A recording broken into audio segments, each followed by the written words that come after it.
Welcome back, everyone. We're here. Where did? Oh, this has been happening ever since we started playing the Dunwich Horror. Tyler's been kind of shifting in and out of existence. So let me think. Oh yeah, I have some powder of Ibn Ghazi here. Oh, there you go, Tyler. Hi, YouTube. Good thing I had that. Back again to review another Mythos pack for Arkham Horror card game. Yeah, Undimensioned and Unseen is the one we're doing today. I think this is the fifth scenario in Dunwich Legacy. So let's dig in. And how was the other dimension, Tyler? Oh, terrifying. As it should be, right? All right. So the first card we have today, and actually this pack's got a lot of cool new stuff in it and one of our first exceptional cards. So I think this is going to be a pretty interesting review today. First card we have is for the Protector. Is it Protector? Protector. Protector type. Yeah, we're trying to learn this game so we can review it and have it actually make sense. So it's a one-cost event called If It Bleeds. It's got a willpower and a strength icon, and might icon, and it's fast after you defeat any monster. Each investigator at your location heals horror equal to the enemy's horror value. I think that's pretty cool.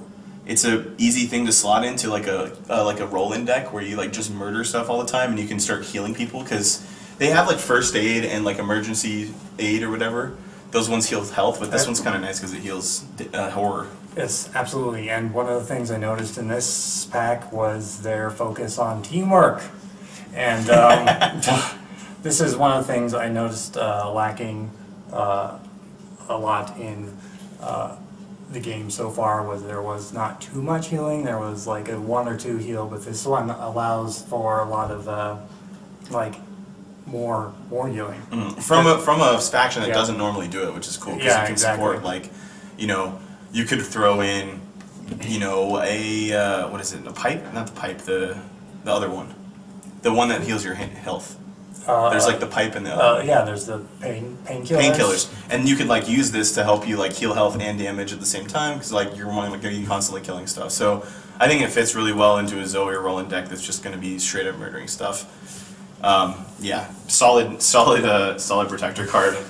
The next one we're going to look at is probably like so I'll preface this with the fact that I built a deck on Arkham DB the other day called, what is it, Second Amendment Zoe, and I just put all the guns in it, and like Bandolier and all the stuff that like helps you get weapons, and this is like a perfect fit for that deck because it does something that, again, is not really something we see a lot, and it's more based around being able to help other people and not fail at it, which is one of the big deals in here, because if you fail at attacking and you hit someone else, you can straight up murder them if you're not careful.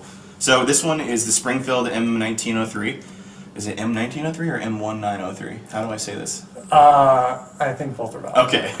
It's a 4-cost, 4-experience asset with a might and an agility icon, and it has 3 charges. It's an item, weapon, firearm, so it hits nice with a bandolier, and it gets taken out by be prepared or whatever that card is that lets you, that has like the tool shed in the back. It's 1 action to spend 1 ammo. You fight, you get +3 might, and it deals +2 damage. So that's 3 might and 3 total damage if you succeed. But it cannot be used in enemies engaged with you, so you basically have to shoot other things. So I think it's good to keep out with a bandolier, right? Because you can keep it in your back pocket. Yeah, definitely. I like this card. I play Agnes Baker with Shriveling, and this is a lot like that, with the upgraded Shriveling. Because it's 3 damage, but instead of you don't take the horror, which brutally murderizes you. But with Agnes, it's at least okay because you can do damage on monsters. But with Jim, it's probably like murdersome, right? Yeah. Yeah. Okay. Yeah. So I like this. Like, it's an obscene amount of damage. Like, sans the horror. So definitely. Like, I like this card. And I think it is two-handed. That's something to point out too. So it does take up both your hands if you don't have a bandolier or something to hold on to other stuff with. But simply put, like, yeah, but you're usually using your hands for a damage thing anyway. If you're a Protector, usually. Yeah.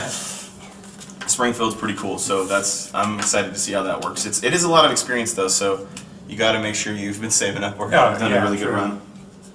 So the next card is called Inquiring Minds. Sorry. It's a skill card with 3 wild icons, and it says commit to a skill test only if there's a clue at your location. And now I misread this at first because I was like, oh man, like it's only really good for getting clues, and I was like, wait a second, that's not true at all, right? Like you can have this in any deck, because it's no experience, right? Right. And it could be there just to sit, any deck that can have Seeker stuff, I guess, but it can sit there and just give you 3 icons as long as there's a clue, right? Yeah. And otherwise, it it just kind of sits there. But I don't know. I'm thinking about more than 50% of the adventures we've been on, we've had clues at locations left over or something like that when something's trying to murder us. Even if it's not murdering you, then you can get the clues, right? Yeah, absolutely. What do you think? And I did start messing around with, the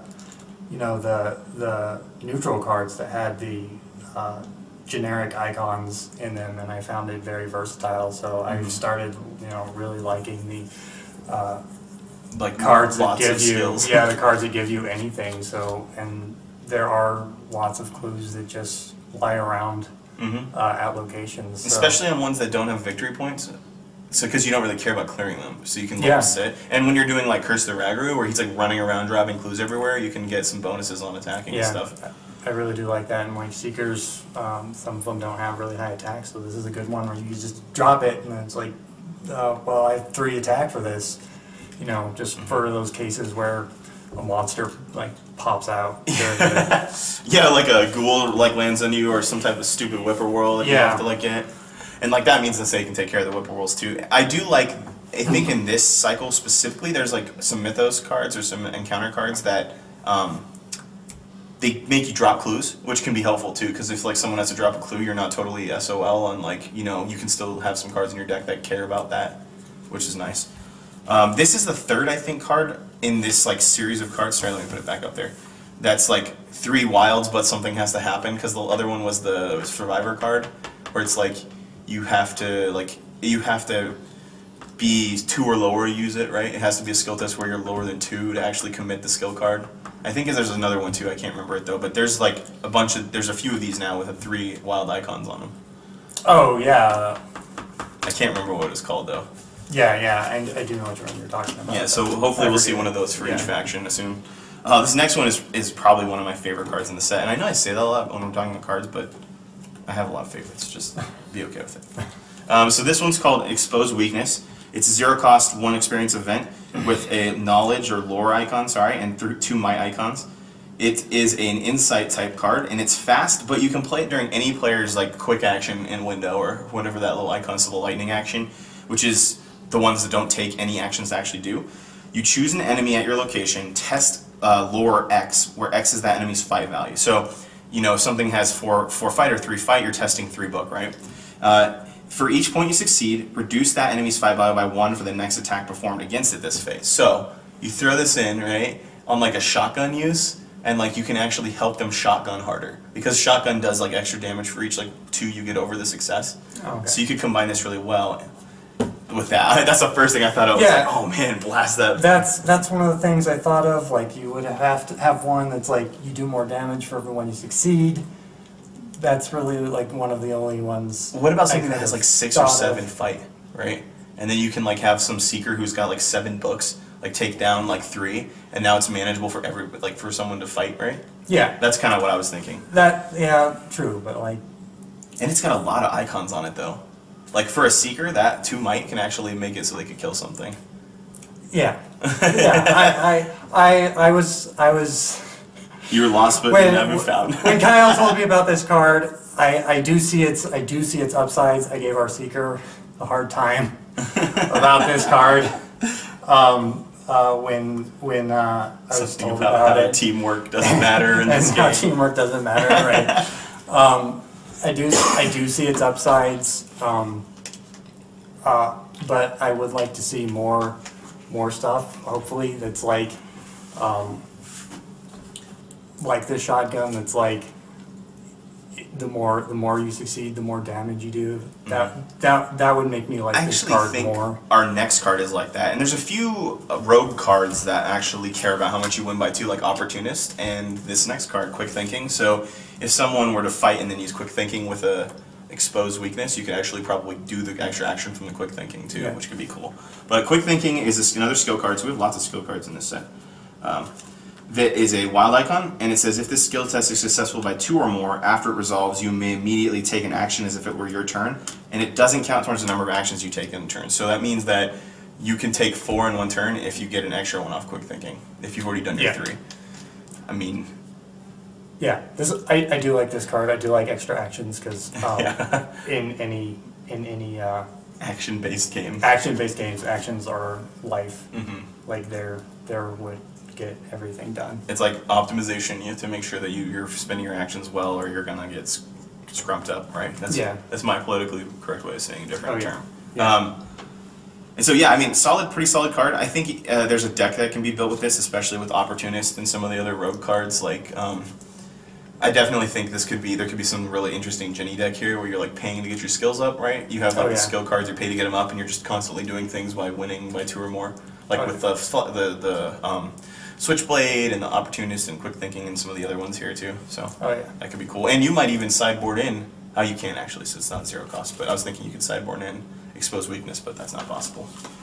Again, this experience system, man, it's keeping me down.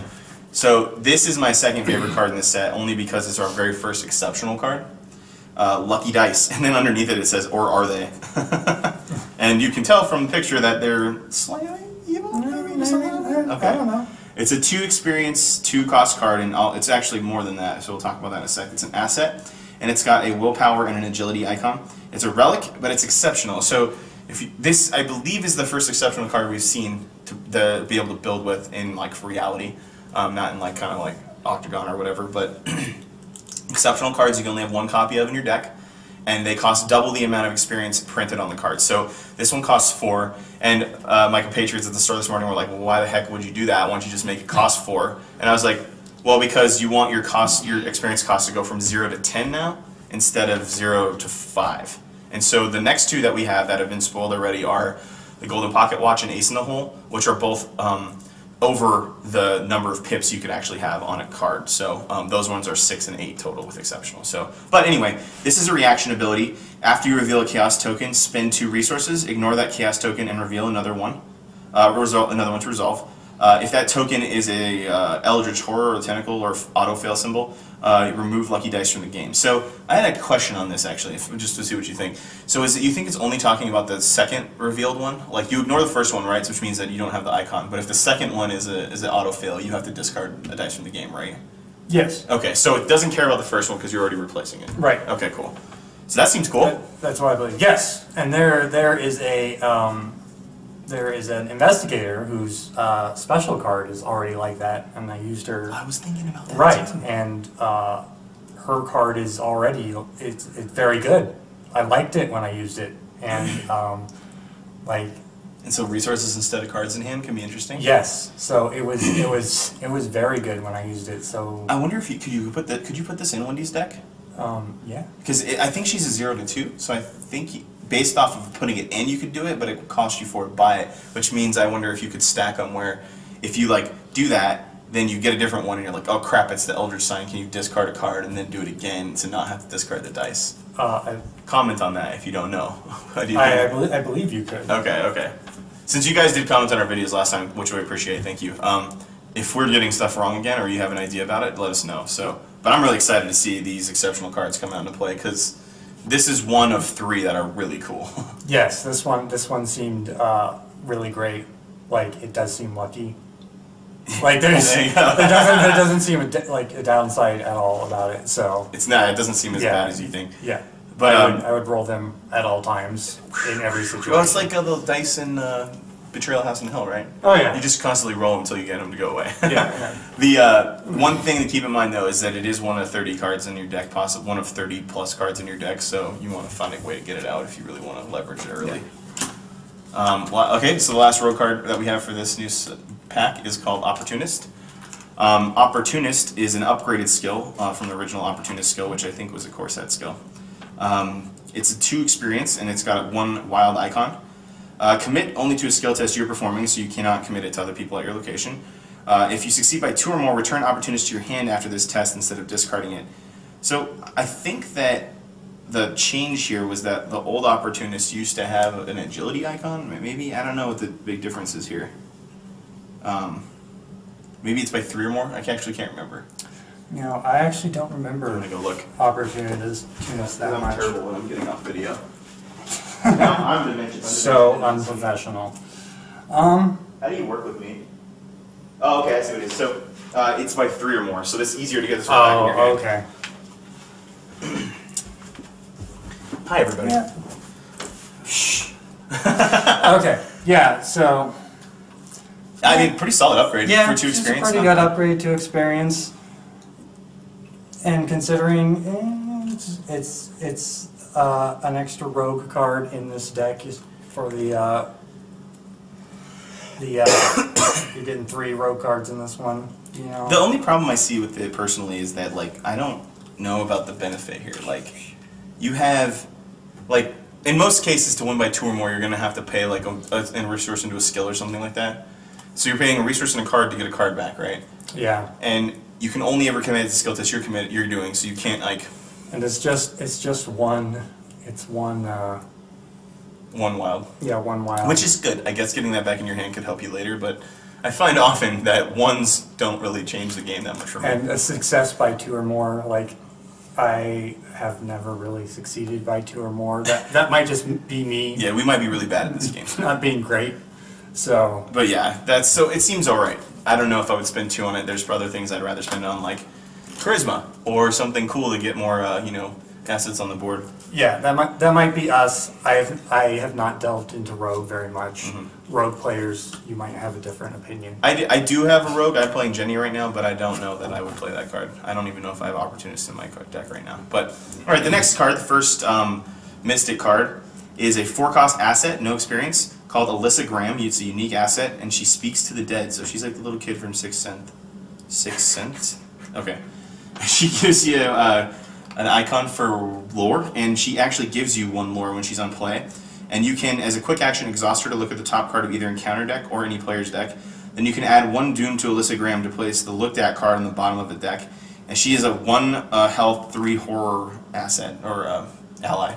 So what do you think, Tyler? I love her because of her books. But Not her looks, but her books. I love her because of her books. Okay. I do like that she. Okay, I was looking through her and I saw her Doom thing. I hate putting Doom on stuff, but then I read her again. I read her twice and realized that's an optional thing. And then I was like, oh wait, so I can look through and be like, hey, this is about to put a monster on our person who's about to... Information, right? Yeah, who's about to discover this final clue and flip our objective and stuff. And so that's pretty good. I do like this person because it's not placing Doom everywhere to possibly all, miss, all the time. Yeah, because the other one's Arcane Seeker, which is someone who can you can put a Doom on and you're like, crap, I didn't get anything. Yeah, which is the worst feeling in the world. Yeah, so this is optional Doom, and I like this card. And recurring information with 3 horror buffer is pretty sweet.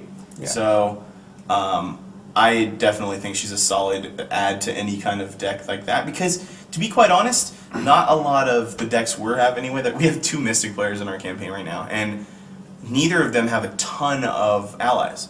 So you could easily throw this in and be able to play it and not conflict with any of the other stuff you're trying to do.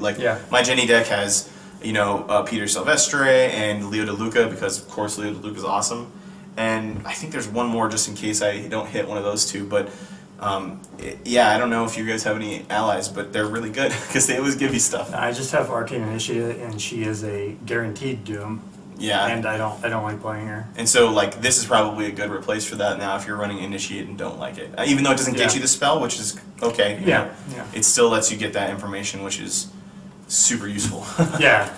Alright, so our second Seeker card and final Seeker card is really cool in my opinion, but also very dangerous. It's a Rite of Seeking. 5 cost, 4 experience assets. So this is a hefty one. You gotta have a lot prepared to do this. 2 lore is what the icons look like, and it's got 3 charges. It's a spell. You spend a charge to investigate. Investigate using your willpower instead of your lore, and you get +2 willpower for the test. And if it's successful, you have 2. You discover 2 additional clues at your location. But unfortunately, if you get a skull or any of the other kind of icon tokens, that's not the elder symbol, elder sign, I real though. You lose the rest of your actions and your turn ins. So You could still succeed and get the clues, but your turn ends, so you could effectively be used 3 actions. So it's not that bad, but if you fail and that happens, you've lost your entire turn, which can be very bad towards the end of the game if you're looking for clues. I think it's solid. If you have a deck running Rite of Seeking, this is a good upgrade. Yes, I agree. The original Rite of Seeking has been very good. It saves you so much time, I think, anyway, even risking the loss. So yeah, our other Mystic runs it, and even when he loses, he does save a lot of time with it. So I think... Because, like, worst case scenario, you could just regular investigate twice and then Rite of Seeking. That way you don't have to use all your charges, and if it's your last action anyway, you could get 3 clues, or you can change your turn based on this, or just save this to the end. So, like, for any of our network runner players out there, it kind of comes with a terminal-like effect where you use it in your turn ends, because you really don't want to have to do that and risk it. But you could, if you think, again, this game's all about risk-reward, so if you think you're going to be worth it to try it, you could do it. And I think that Jim can ignore the skull. Or is it just that the skull value is 0? I'm not sure, but I think Jim interacts with this card in a positive way. We'll see. Yeah. We'll see about in the comments when you guys are like, that was stupid, I don't believe you said that, Kyle. So this next one I had to ask about because I know nothing about politics or sports because I'm a terrible person. And this is a card called Dark Horse. And I was like, what is that? Like, I mean, I know Dark Horse comics, but Tyler and Eric explained to me that it is a sports term, I think. And I think I've heard it in politics too, where they talk about dark horses. But yes, like coming from behind. Coming from behind, right? So this is a card that is a 3-cost asset with no experience there. It's a survivor card, and it is a willpower icon on it. It's a condition, and it's a limit 1 per investigator, like Lone Wolf. Or was that Lone Wolf? That's right, yeah. During your upkeep phase, you can choose not to gain resources, so that's interesting. While you have no resources, though, you get +1 to all of your stats. So, I think that's pretty cool. There's some pretty sweet survivor decks you could build around this, where you like use fire axes and stuff. Because fire axe is a good resource outlet if you don't have any other one. Yeah. Because you can just pay everything to buff it all up, and it's not really useless. I guess a lot of those kind of assets that increase your stats are, but that could be really cool because you could have no resources at the end of the mythos or end of the investigator phase and have +1 for the rest of the time, right? Because you can choose not to gain any. Yeah. I do like this card. I think it's pretty funny and neat. I was talking to Kyle. You wouldn't have much like super advanced stuff like that. Springfield. It would be a challenge to get them, but like you could run around with a fire axe, being like a crazy hobo, like a hobo with a shotgun, and just like running around killing monsters.